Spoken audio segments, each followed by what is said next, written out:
Berjumpa dengan Pak Rian di channelnya Pak Rian ya. Bagaimana kabarnya hari ini? Masih semangat? Oke, pastinya masih kan? Jangan lupa, sebelum kita mengawali kegiatan pembelajaran hari ini, alangkah lebih baiknya kita untuk berdoa bersama. Diawali dulu dengan membaca basmalah bersama-sama ya. Yuk, bareng-bareng sama Pak Rian. Bismillahirrohmanirrohim.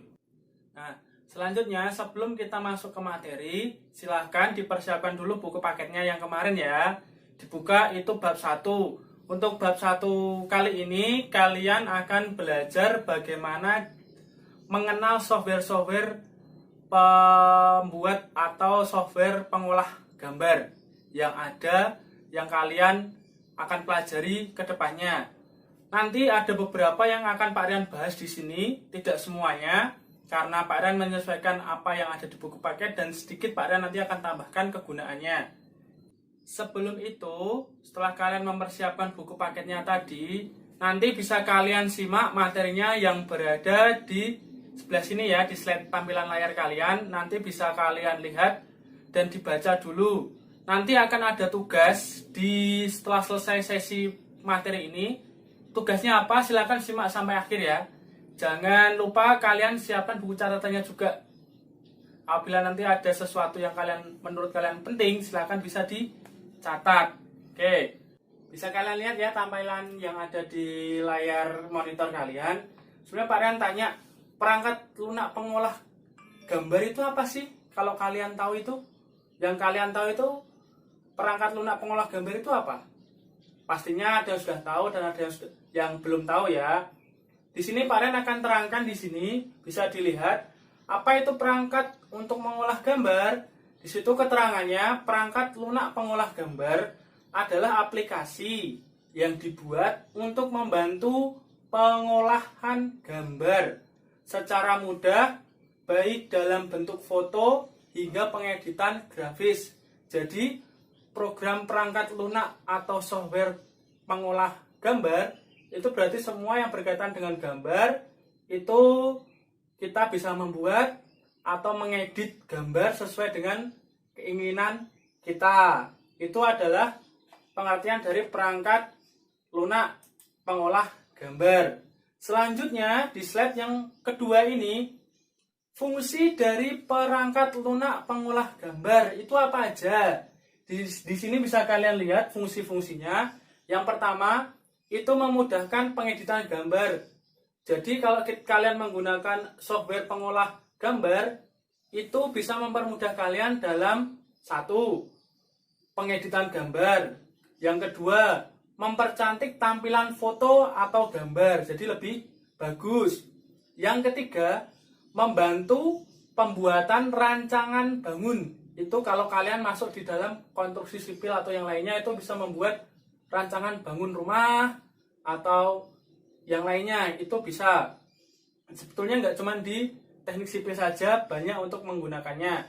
Yang keempat, dapat membantu kalian untuk membuat buku sampul, majalah, koran. Itu bisa kalian pergunakan program pengolah gambar.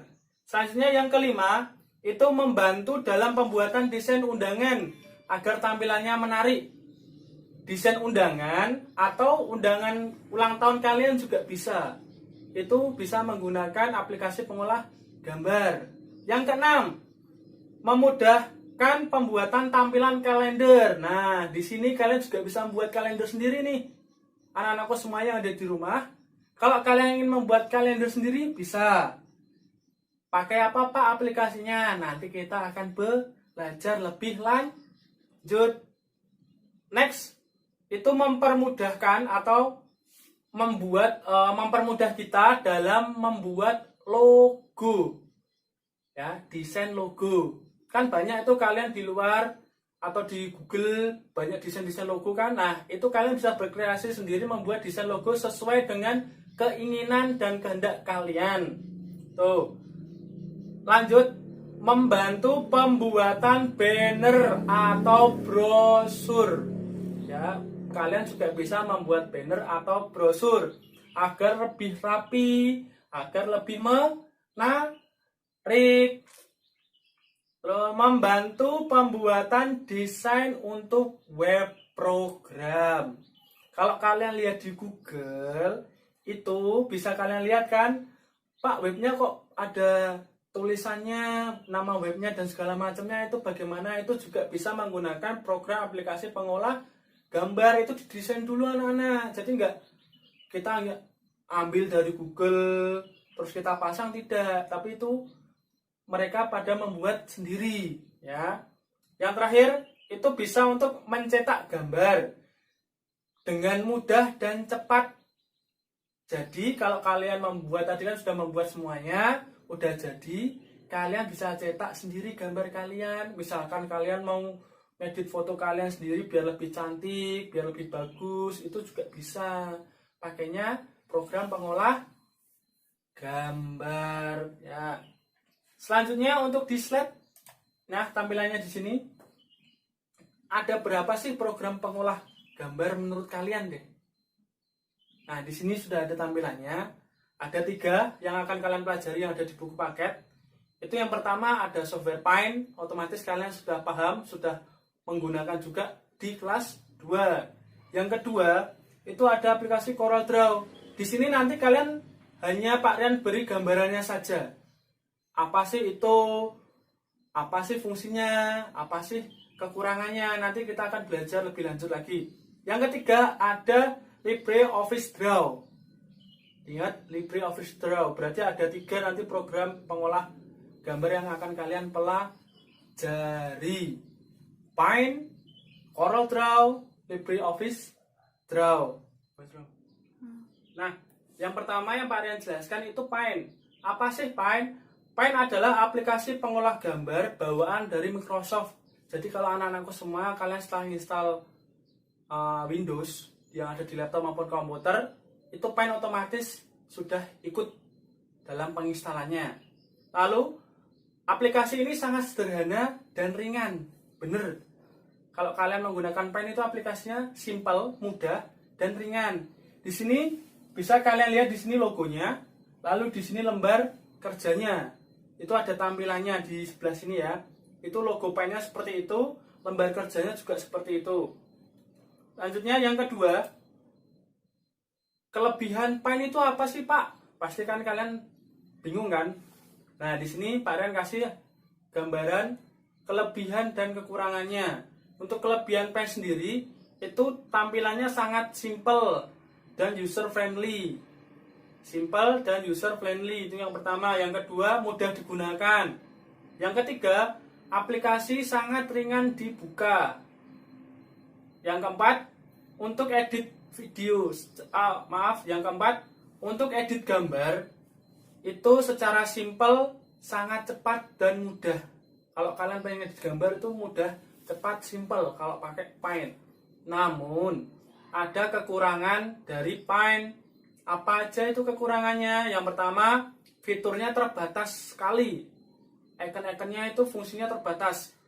Yang kedua, pilihan warnanya itu sedikit, tidak banyak untuk di Paint.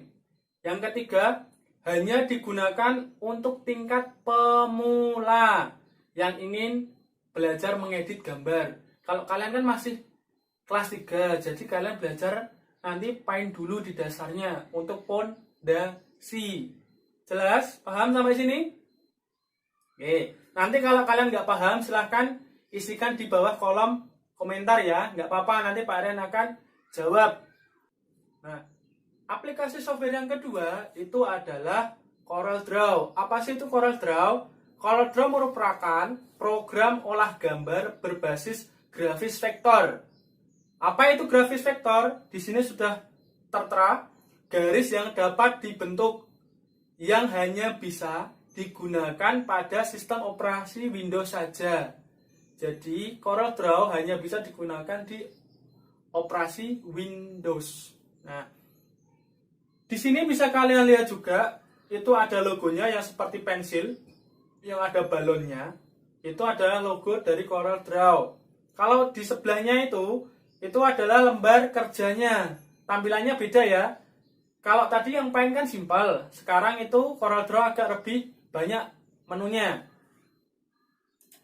Kelebihan dan kekurangan CorelDRAW. Kelebihannya, hasil gambar tidak pecah dan terlihat bagus. Yang kedua, toolnya lengkap. Tool itu adalah fiturnya lengkap ya, fitur. Yang ketiga, banyak menggunakan termasuk di perusahaan-perusahaan besar. Ini banyak digunakan di perusahaan-perusahaan besar kalau CorelDRAW. Yang keempat, dapat mengimport maupun ekspor file dalam banyak format ekstensi. Jadi bisa disimpan dalam banyak format, nggak cuma hanya JPEG aja, masih banyak yang lainnya. Kalau yang di CorelDRAW. Sekarang kekurangannya CorelDRAW itu yang pertama ya, sulit digunakan hanya untuk mengedit foto. Sulit digunakan hanya untuk mengedit foto. Yang kedua, harus paham fungsi toolnya. Karena saking banyaknya fungsi, jadi kalian harus paham itu satu-satu fungsinya apa aja.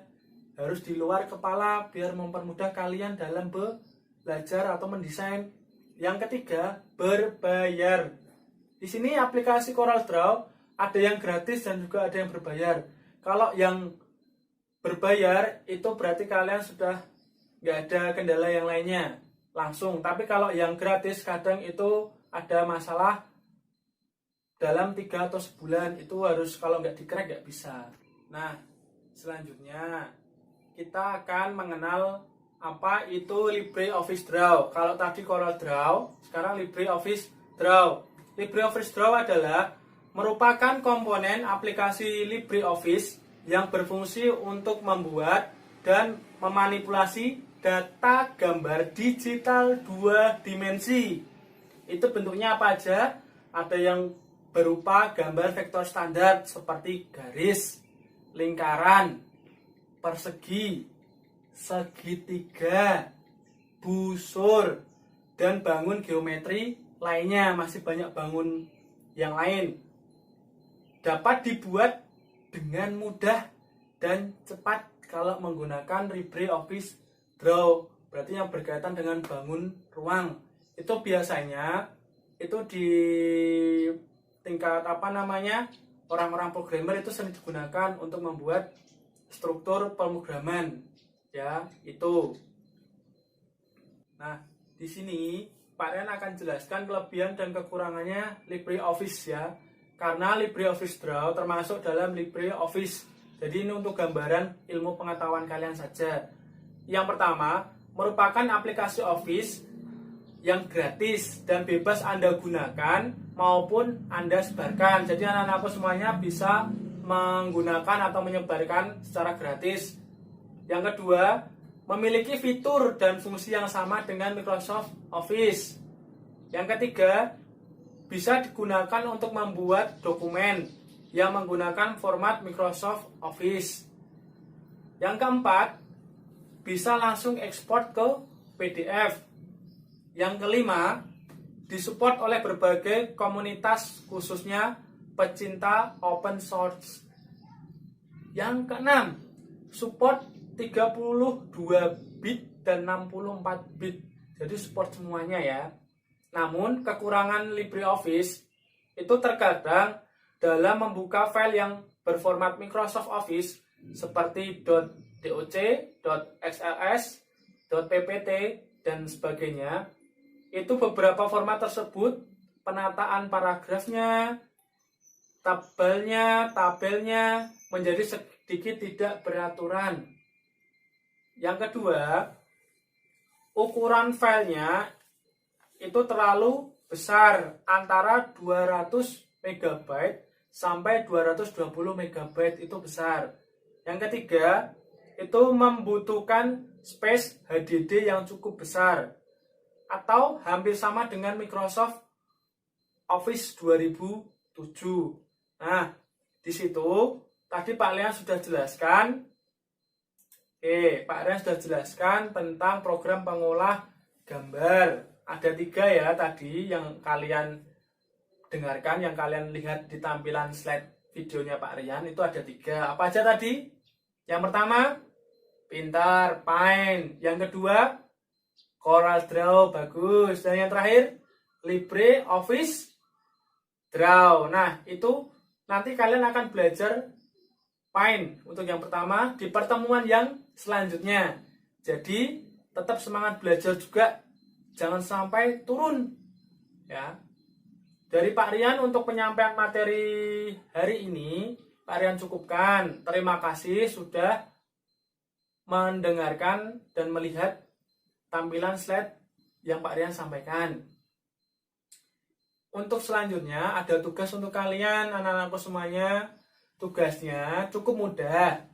Kalian nanti silahkan merangkum materi yang sudah Pak Rian sampaikan ini di buku catatan komputer ya, jangan catatan yang lainnya. Buku catatan komputer, kalian catat materi hari ini sesuai dengan pemahaman dan bahasa kalian sendiri. Ya harus sama seperti Pak Rian, silahkan. Tidak dikumpulkan dulu ya. Nanti untuk pengumpulannya sekalian di akhir semester, biar kalian punya catatan. Nanti akan Pak Rian tambahkan catatan lagi. Sebelum nanti kalian praktek, Pak Rian kasih catatan lagi. Sebelum praktek lagi, Pak Rian kasih catatan seperti itu. Jadi biar ada catatan, praktek. Jadi nanti dikumpulkannya di akhir aja. Ya. Dari Pak Rian cukup sekian. Apabila ada salah-salah kata waktu penyampaian, Pak Rian mohon maaf. Karena Pak Rian tempatnya salah. Yang sempurna hanya milik Allah Subhanahu wa Ta'ala. Ingat, tetap semangat belajar di rumah. Patuhi orang tua. Taat ibadahnya. Tetap jaga kesehatan. Jangan lupa kalau keluar rumah, jika tidak penting, diusahakan jangan keluar rumah. Kalaupun keluar rumah, tetap patuhi protokol kesehatan. Pintar. Dari Pak Rian cukup sekian. Akhir kata, wassalamualaikum warahmatullahi wabarakatuh. Tetap semangat.